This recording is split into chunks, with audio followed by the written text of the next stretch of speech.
Morning, Amanda. So my name is Nana Jakum, and I'm a certified public accountant. I'm the managing partner of AGY Action Coach. Just to give you a brief introduction about Action Coach. Action Coach is the number one coaching franchise in the world. We do have over 2,000 coaches in over 150 countries, and I actually own the New York City franchise. So you are on our business spotlight today. Congratulations on that for being selected, your business being selected. So before we actually delve into our questions, what I'd like to do is learn more about if you can introduce yourself, your business, how long have you've been in business, where your business is at, and basically what your business is, what industry and what you do. That would be Sure. great. Well, thanks so much for having me, Nana. I am the founder of Urban Clarity, which is a 16-year-old professional organizing and move management business. We are very proud of the fact that we were named Best of New York by New York Magazine last year, which is pretty exciting. And prior to the pandemic, we added a second business, which is called Urban Staging, where we put our staging inventory into homes that are going on the market in New York City. So I actually have two businesses and enjoy them both. Okay, great. So if you can explain further, where are you located and how many employees you have in your company currently? Sure. Yeah. So we are located in Brooklyn, New York, and we have 25 employees on the Urban Clarity side between organizers and move managers. And then we have 6 people on the urban staging side. Okay. And how long have you been in business? So we've been in business since 2007. So we just celebrated our Sweet 16, which was quite fun. And the second business is only been in business just in the last few years. So much newer on the staging Okay. side. Okay, great. So if you had to say in 30 seconds to the audience what you do, what your Yeah. business does, and what your target market is, what would you say? We target stressed homeowners or people who live in. I really have to start that again. That was terrible. That's okay. We help people declutter their homes and make them Okay. a home, feel like a haven. Okay. Was So that better? yeah, that's excellent. So what is your target market? Who are you looking for? Anyone who would like their home to feel better, who lives in New York City. Okay. Okay. Yeah, So in terms of the process, so yeah, if I'm going to think about how you differentiate yourself from sure. your competitors, because Yeah, as you yeah. say, there's, I see a lot of people in New York City who say, I think I heard of like a piece of cake, moving company and all these other, like what you So do we're not differently than, movers. We help okay, people manage their moves, but we mostly declutter their homes and we set them up for success when they've moved. So we might hire a mover, um, and often do. But we would be the ones who manage that whole process, and our team can unpack people and set them up and, containerize things and label stuff and just make them feel more organized as they move. A lot of people get stressed around the moving process. And so we simplify the moving process for them. And we often do that because we edit things to begin with so they don't take everything to their new place. Especially if they're downsizing, you want to reduce the amount of stuff. But even if you're upsizing, if you're having a growing family, people bring more than they need because their kids have outgrown it. They don't play with those toys anymore. They can't fit into those clothes anymore. So it's important to sort of do a little bit of a purge and then land smoothly.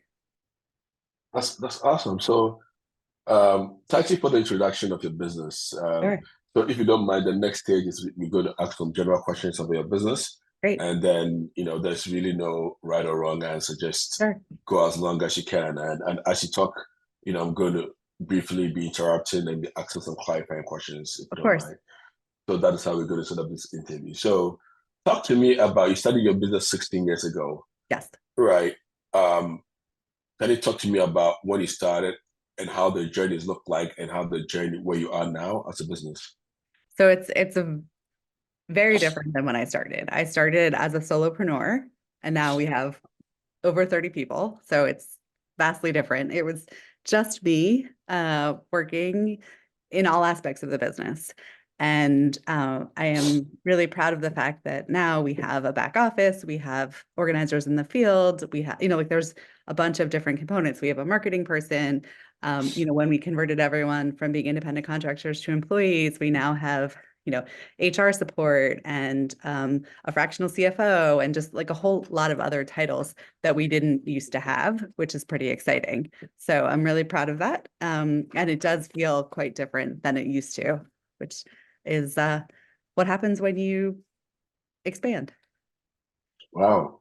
On that, what do you attribute to your growth? Say that again. What do we attribute? To your To growth, yeah.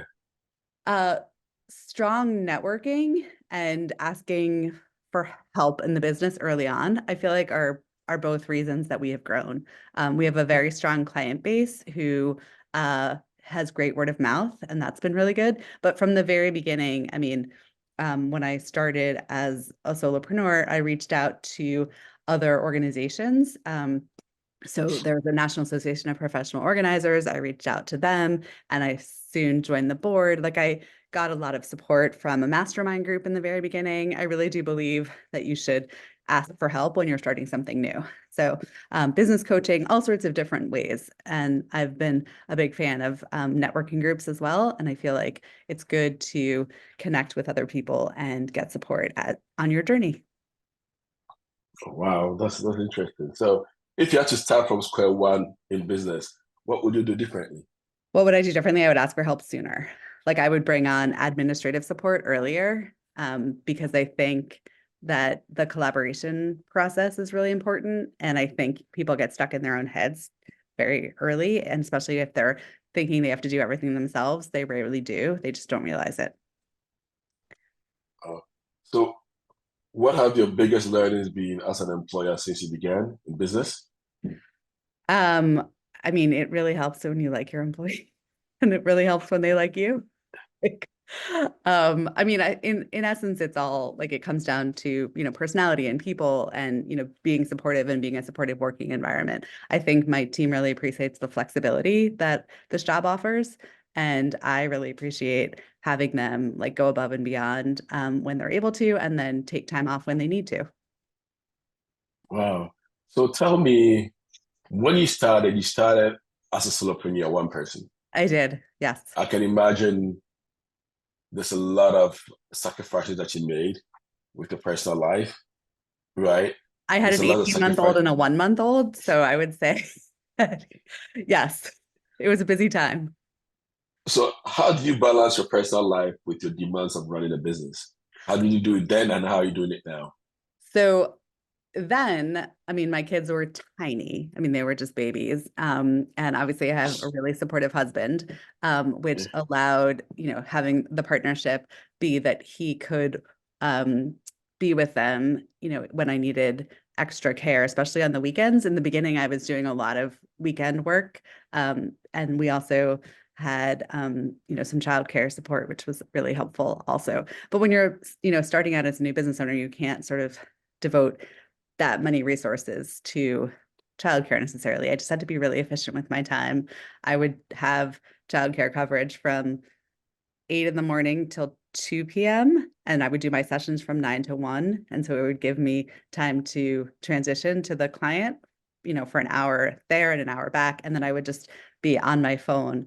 Although honestly, back then, like, I mean, it was like iPhones just came out. It was like literally that year or the year before. Like I just got one. So it was hard to like run a business and be in transit and then all of that. So I would say it was a little bit awkward and challenging, but you also put in the time if you really want to see something grow.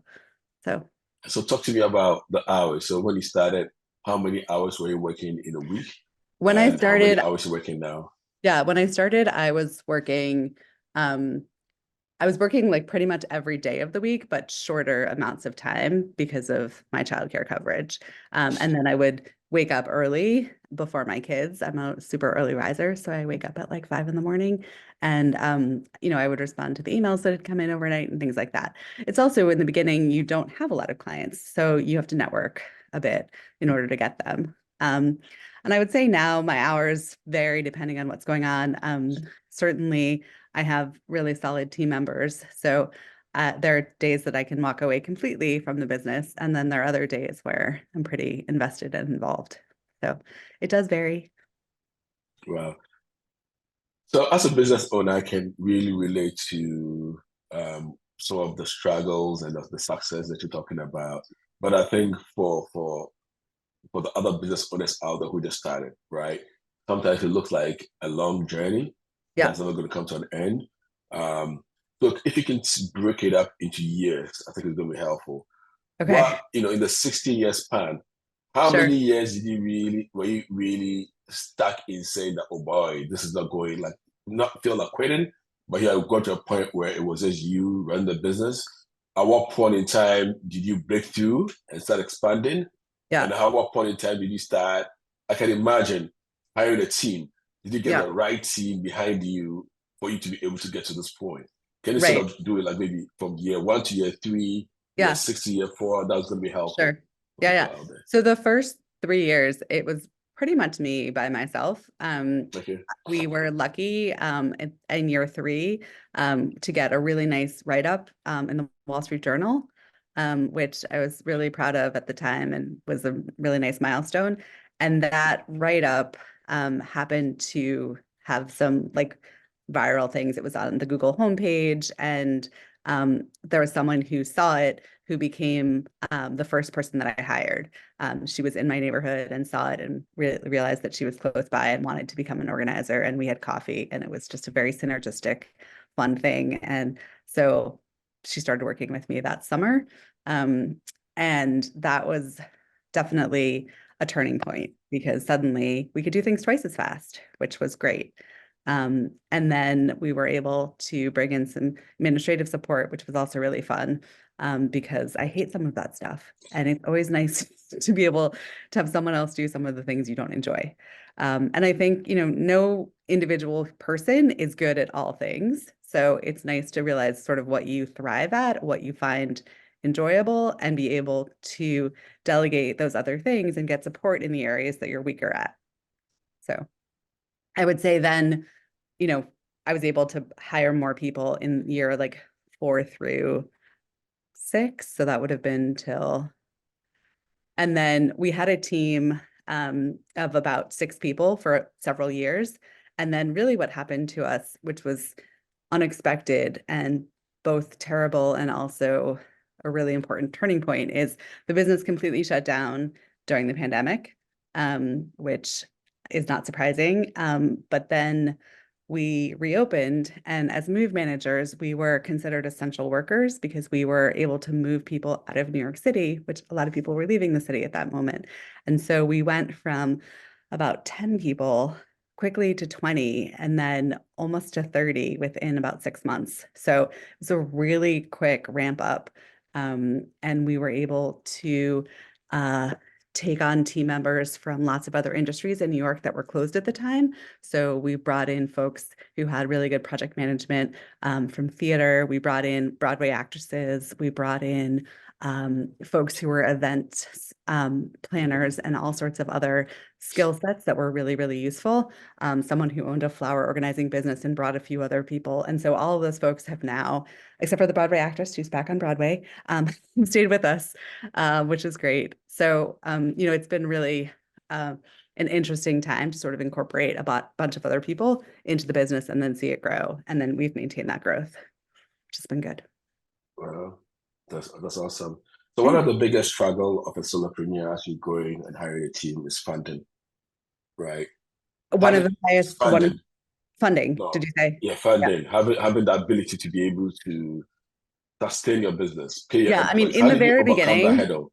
yeah, in the very beginning, I mean, my investment in the business was nominal. It was, I joined NAPO, which is a NAPO membership, and I had business insurance, which is like $500 a year at the time, which I laugh at now. It's really cute. It's very sweet.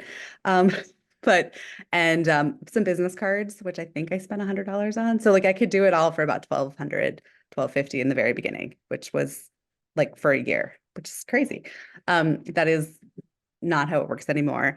I mean, what we were lucky enough is that the initial business of professional organizing is very labor intensive, but unless people are working at the time, we also weren't paying people out from a salary perspective. So it's the kind of thing where we had a good amount of clients. And so we just realized that when we needed to hire people, as long as we were paying them less than we were bringing in from our clients, we were going to be fine.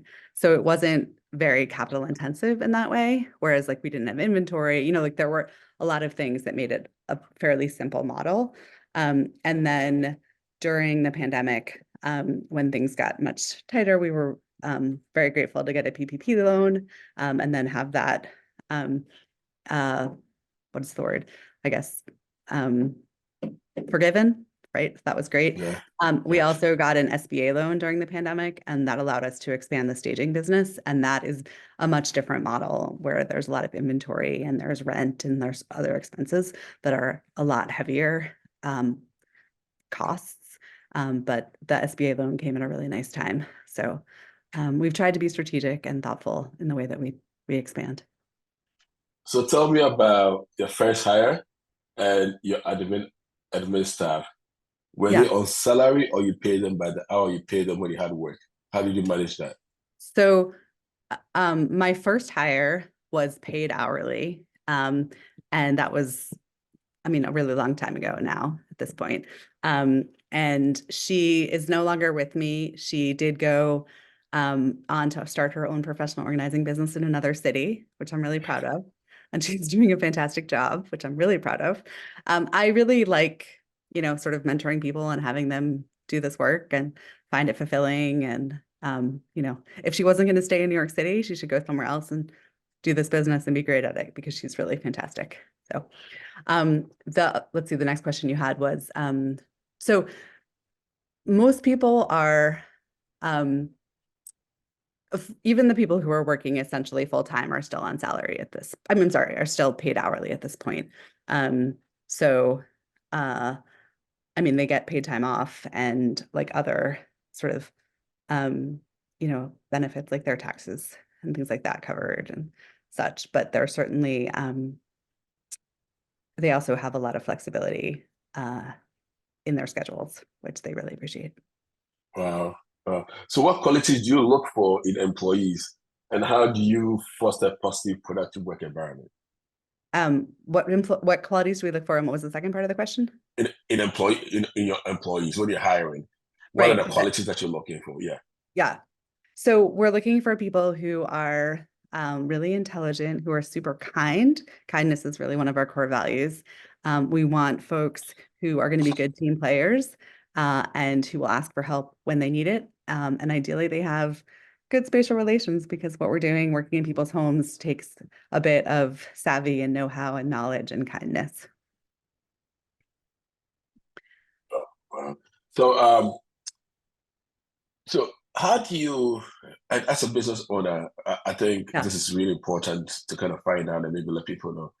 How did you manage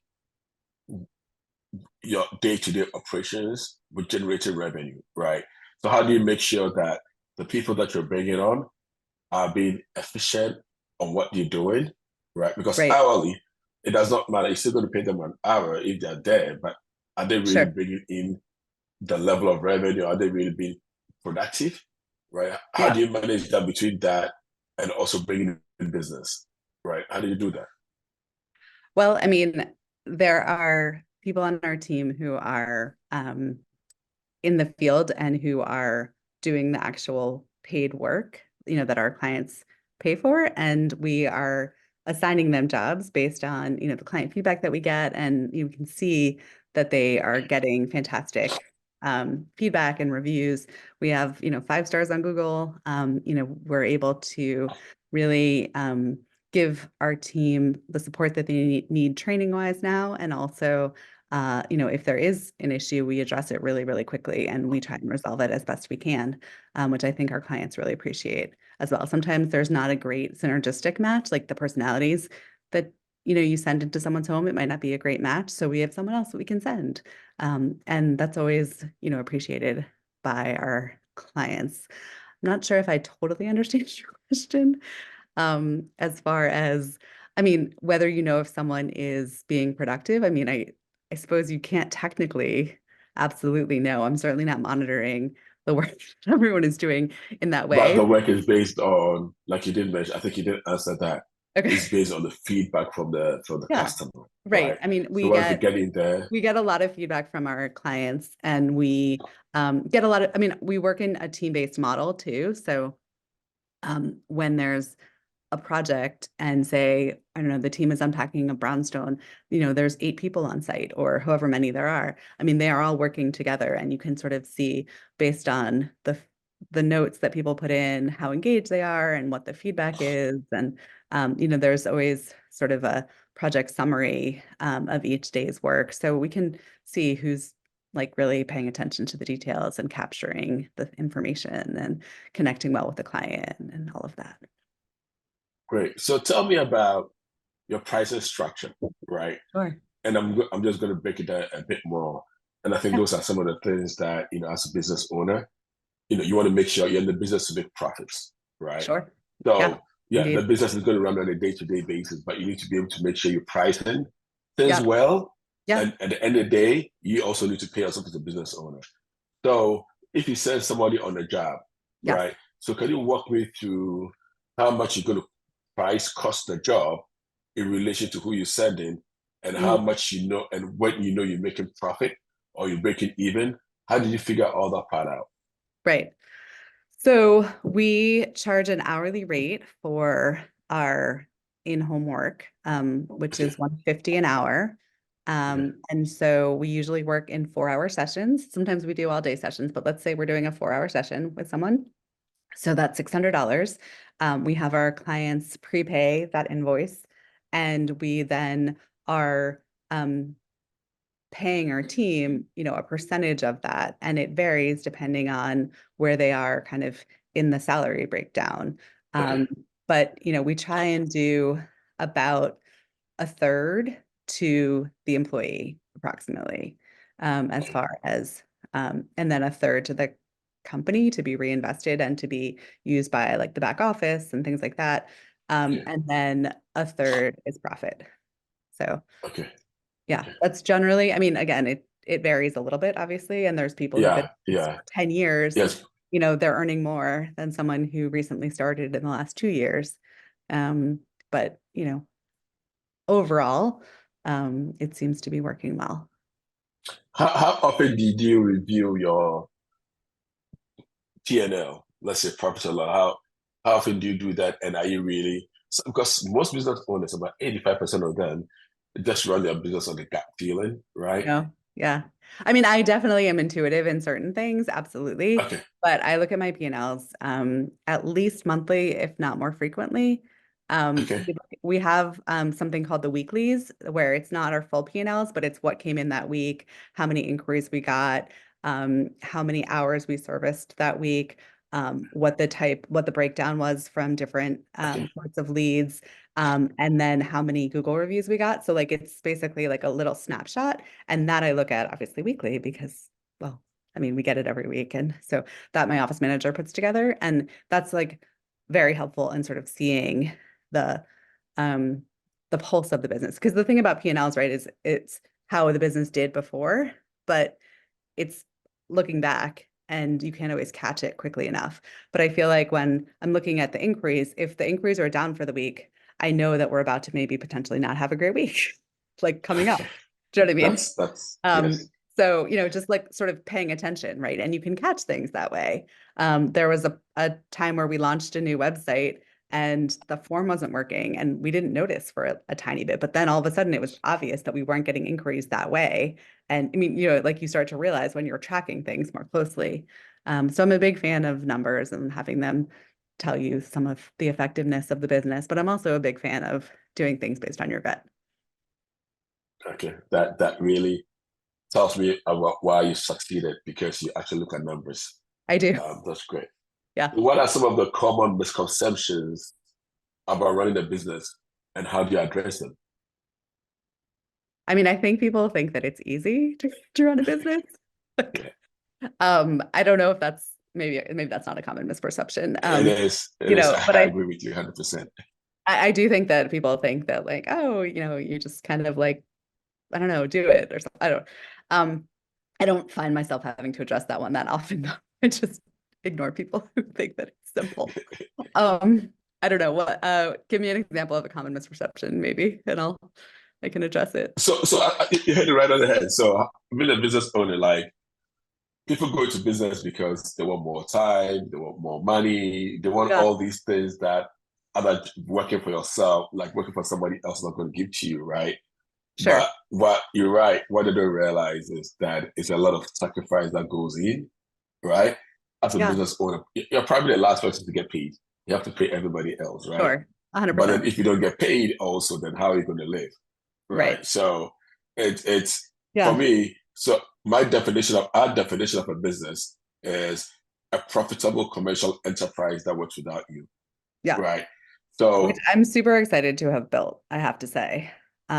Which is to say that it took some time to get there, right? To be able to step away from the day to day, but it's yeah. certainly that piece of it. Like my team is amazing and really great at everything from leads to proposals to being in the field to actually doing the work. I'm not in the field anymore, which is also a nice inflection point and change in things. The fact is, I mean, I sometimes really miss our clients, and so I just like go out to lunch and things.